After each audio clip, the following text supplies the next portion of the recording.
안녕하세요. 뷰성형외과 정재현 원장입니다. 오늘은 처진 가슴 개선에 사용되는 가슴 거상 수술에 대해서 알아보도록 하겠습니다. 거상 수술은 처진 가슴의 형태를 개선하기 위해서 고안된 수술의 방법인데, 정확하게 말씀드리면 유두의 위치가 아래쪽으로 내려와 있는 경우에 유두 위치를 위로 끌어올리기 위한 수술 방법이다 라고 생각하시면 편할 것 같고요. 주로 출산을 여러 차례 경험하셨거나 아니면 모유수유를 오랫동안 하신 분들, 혹은 다이어트를 급격하게 하셔서 이제 가슴 조직이 많이 빠져 있는 그런 분들의 경우에 유두의 위치가 많이 내려와 있기 때문에 그런 형태를 개선하기 위해서 거상 수술을 시행한다 라고 생각하시면 됩니다. 처진 가슴을 정의할 때 주로 유두의 위치와 가슴 밑선의 위치 관계를 두고 많이 말씀을 하시는데요. 여기 모형에서 보시면은 여기 유두의 위치와 밑선의 위치가 이렇게 비슷한 경우가 있고, 그리고 가슴 밑선의 위치보다 유두의 위치가 이런 식으로 많이 내려와 있는 이런 경우가 있는데, 주로 밑선의 위치보다 유두의 위치가 더 내려와 있는 경우에 거상 수술이 필요하다라고 생각을 하시면 됩니다. 유두의 위치가 가슴 밑선보다 위에 있는데도 가슴 조직이 이제 아래쪽으로 내려와 있는 이런 경우를 가성 유방 하수라고 얘기를 하게 되고, 주로 처진 가슴이라기보다는 윗가슴이 꺼진 가슴이라고 생각을 하시면 되고, 그런 경우에는 거상 수술 없이도 보형물만으로도 꺼진 느낌을 개선해 드릴 수가 있습니다. 자, 우선 거울 앞에서 똑바로 선 자세에서 본인의 유두의 위치와 가슴 밑선의 위치 관계를 확인합니다.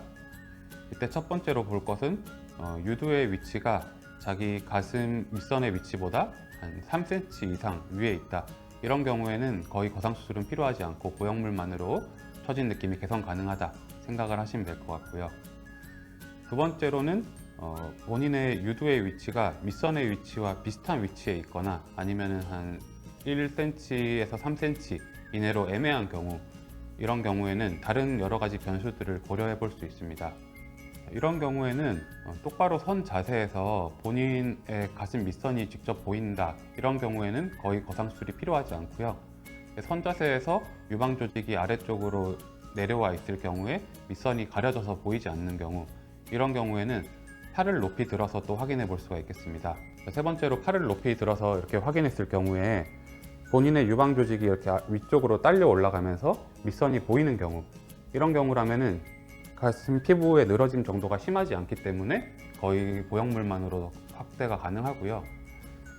그리고 팔을 올렸는데도 유방 조직이 어느 정도 내려와서 밑선이 가려져 있다, 이런 경우라면은 거상 수술이 필요할 수 있다 라고 생각하실 수 있겠습니다.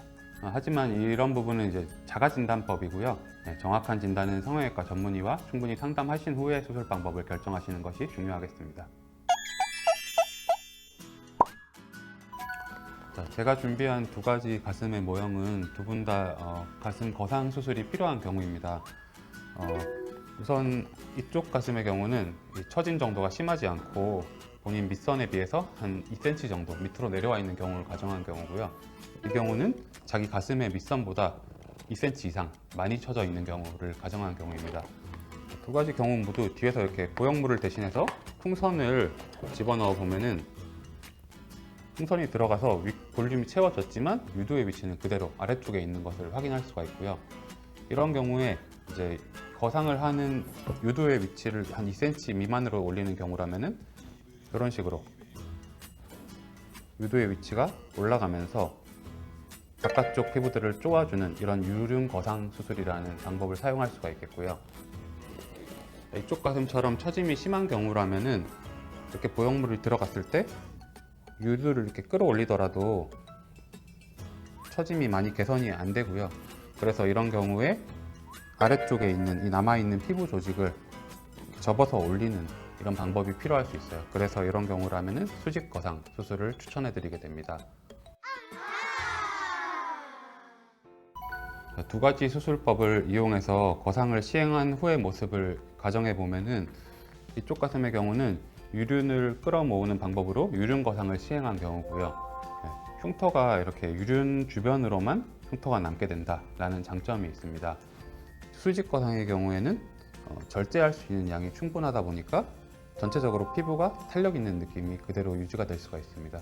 그래서 거상을 해야 되는 정도가 적거나 아니면 줄여야 할 피부의 양이 적은 경우에 한해서 이런 유륜 거상법을 사용할 수가 있겠고, 그렇지 않고 줄여야 할 범위가 좀 넓거나 아니면 끌어올려야 되는 유두의 높이가 차이가 많이 나는 경우, 이런 경우에는 수직 거상을 활용하는 것이 조금 더 효율적이다라고 보실 수 있겠습니다. 실제로 거상 수술을 시행하게 되면은 유두의 위치는 충분히 올라갈 수 있기 때문에 처진 느낌은 많이 개선이 될 수 있습니다. 하지만 이와 같이 윗볼륨이 채워지기 위해서는 어느 정도 사이즈의 보형물이 들어가는 것이 윗볼륨을 채우는 데 도움이 되고요. 그래서 이제 큰 볼륨 확대를 원하지 않더라도 보통 최소 사이즈의 보형물이 들어가야지만 본인이 원하는 느낌의 형태가 나올 수 있다라고 설명을 드립니다.